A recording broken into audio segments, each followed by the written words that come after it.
What if you could take your favorite childhood horror book and blow it up to 8 feet tall? In this video, I'm going to show you how I turned the amazing cover art that we all know and love into larger than life lawn decorations.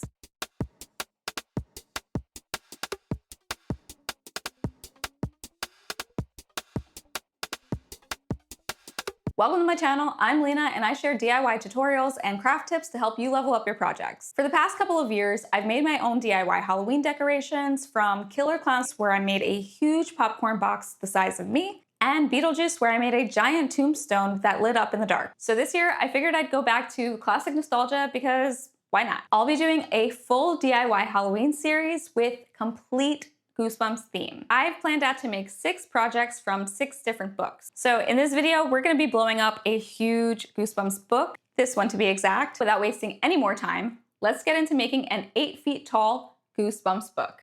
Now, the first step of this project was heading to Home Depot so I could find cost-efficient materials since I'm on a budget. The first thing I needed was plywood. So I went with this 5mm 4x8 underlayment. I'll be using one sheet for the front cover, and I'll be splitting another sheet in half for the sides. Next, I needed materials to frame the project, so I went with 2x3s since they work for the size I need and they're cheaper. Now, I already had green paint at home, so I really just needed the purple. So I found the perfect purple using this brand in a flat sheen. After the Home Depot run, it was time to get to work. My partner helped me makeshift a workbench using 2 sawhorses and some wood, because I certainly don't have a space big enough for this. It was time to start taking measurements of the cover. Now, using an actual book as reference, I wanted to scale up while keeping the ratio the same. So I sketched this out thinking we were gonna go with this, but considering the width of the piece, since it's a 4x8, we actually have to go bigger. So I'll be using the full length of this sheet. Now you see me measuring out where I'll be placing the different pieces along the cover. Initially, when this project came to mind, I thought I was gonna create more of a photo op and cut out the center so that people could take pictures behind it. So while I was measuring, I left enough room on the sides in case I went with the cutout option, but you'll see what I decided. Next, I found the halfway point on the other sheet of plywood and cut it right down the middle using a circular saw. Using this rip cut attachment makes it nice and easy, and you just have to guide it down the center. These 2 pieces will act as the spine and the pages of the book. Now that I have the measurements for the sides, I'll use those measurements to cut down the 2x3s using a miter saw. I'll need a total of 5 pieces, 4 along the edge and 1 for support in the middle. I'll be using 1-inch screws, wood glue, and the tools you see here. I clamped everything down to keep it in place while I went in and pre-drilled holes for the 1-inch screws, then did this all around the frame.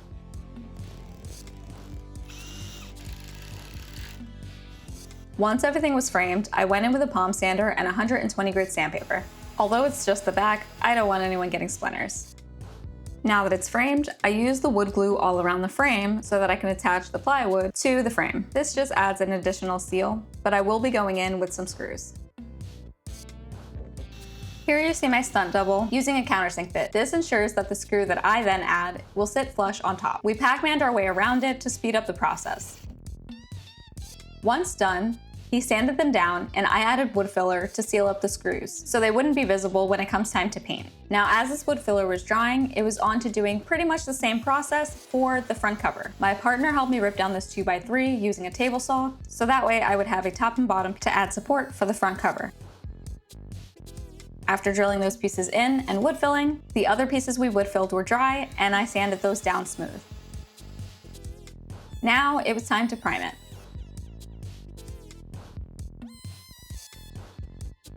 As he sat in the sun to dry, I made some room inside for the next part of this project. About an hour later, they were ready to come in. Once inside, my partner helped me partially assemble it so that I can begin sketching. We used 2 L brackets to keep it together. Compared to the size of my little chi, this thing is huge. After a short matcha tea break later, it was time to start sketching this out. Now, I had been using the first Welcome to Dead House book as a reference because of the purple, but I took this into Photoshop and made some adjustments because I wanted to use the haunted mask. So after adding my color scheme in there and adjusting the text, I sent this to my iPad so that I could now use it on my projector. With the projector alone, this kind of looks badass. Now it's time for me to start sketching. I knew I wanted to incorporate some aspects of the classic book. If you can remember back as a kid, when you touched the Goosebumps letters, they were embossed. So here, you see me measuring each letter, so that way I can go and cut them on my laser later. After I was done measuring all the letters, I started sketching the actual image. And here's what the sketched piece looks like. I added in all of the colors that I'll be using later to make painting easier. Okay, today is day 4 of working on the huge life-size Goosebumps book. We rotated the box, or the large book, to its side, and I'm going to be working on and sketching the spine. I'm going to be using a large sheet of cardboard and cutting out a stencil of the letters, so that way it makes it nice and easy. It's actually going to sit like this, and then I'm just going to go ahead and trace out the letters. They'll be nice and aligned. That way there's no confusion on whether or not it says the Haunted Mask or the Haunted Mansion. So it turns out this is the wrong way to make a stencil, so I'm just taping back the pieces that I accidentally cut out. Now that that's fixed, I'm aligning it to the center of the book and then tracing it. That's all finished, it's time to paint. I'm starting off with painting the spine of the book because admittedly I'm terrified of starting the cover. So here I am starting off with painting the iconic Apple Fiction logo. And pro tip, painting outside sucks, especially using acrylic paints. Next, we're going to be painting it purple. Since there's a lot of text on the spine, I'm going to get as close to the letters as possible using a roller. Then I'm going to go in with my small brushes to finish it off. Realizing I had a lot more to do, I brought it inside because my paint was drying up way too fast. Once done, I went in with a white paint marker to clean up the edges and get rid of any pencil marks that might have been left behind. That was all for this day. Now it's time to make pages. I wanted to try to match the off-white brownish color for the pages, so I tried adding wood stain to some exterior primer. FYI, it took a lot of stain before reaching a shade of brown. Once I got the perfect shade, I painted the entire side. Now for painting the actual pages. I had it in mind that if I used some type of rake or really large comb, I could create the page effect. But instead, I settled for a brush that I tried cutting, but I was struggling, so my partner stepped in with a chisel. So using really watered down wood stain and drying it off in between strokes, I took the brush from one end to the other, keeping a straight hand to try to create this effect. I got another quick tip: if you use a measuring tape and guide your hand on the edge, you'll have a near perfect line. I then used a paper towel just to soften these lines a bit. We are now moving on to painting this massive book cover. I started out by using the same purple that I used for the spine and framed out the edge. Once dry, I used the same lettering technique that I did on the spine to the bottom of the book. And now for some green. While this cover was drying, I figured it'd be a good time to work on the color palette. I opened the original image I sketched in Photoshop and used the color picker to add each color swatch to a palette, until I got something that looked like this. That way, I would know if I had the color on hand or would have to mix it myself. For this portion, I moved the cover yet again, because I figured it'd be much easier to paint vertically and not destroy my back. Still terrified of ruining all the work I'd put in so far, I mustered up some strength and just started painting. I figured, hey, this will only take me a couple of hours, let me just get it over with. It was at this moment that I realized this was going to take me far more than a couple of hours. So with some focus and determination, I just got through it.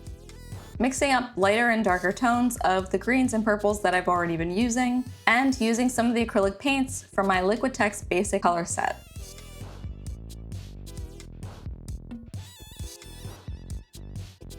I tried my best to focus on one color shade at a time, but my brain had other plans.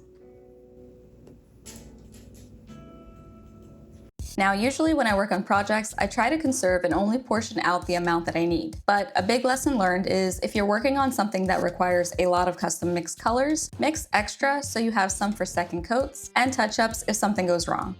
Now, it's been a couple days and I'm finally seeing the end in sight. And this color was really making me crave an acai bowl. So after one more day of painting, I finally got this piece done. Now it was time to seal this baby up with some top coat. I'm hoping this will work. I did about 3 coats per piece.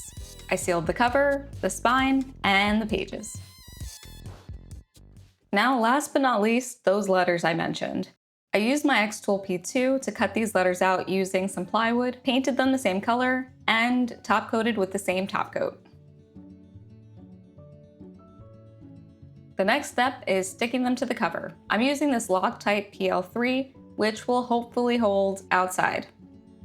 Using my projector trick again, so I can get the perfect placement, I used this glue to stick it, and then I added some tape just to keep it in place so gravity wouldn't move them.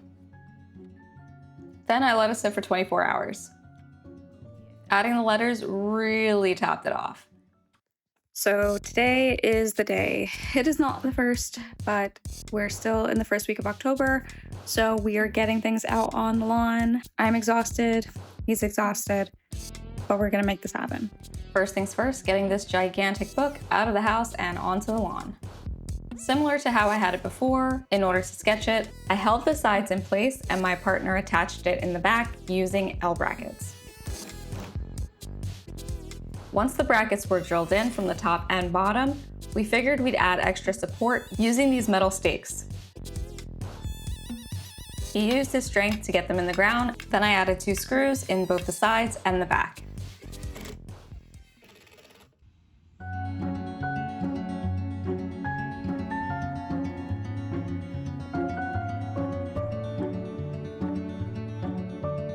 This project turned out way better than I imagined, and I'm so glad I took the time to do it. And I'm even more excited that you're here watching it. If you like this project, please give it a thumbs up and subscribe if you want to see more stuff like this. I'll be sharing how I made the Horrorland project in an upcoming video. Until then, I hope this project inspired you to make your own killer decorations.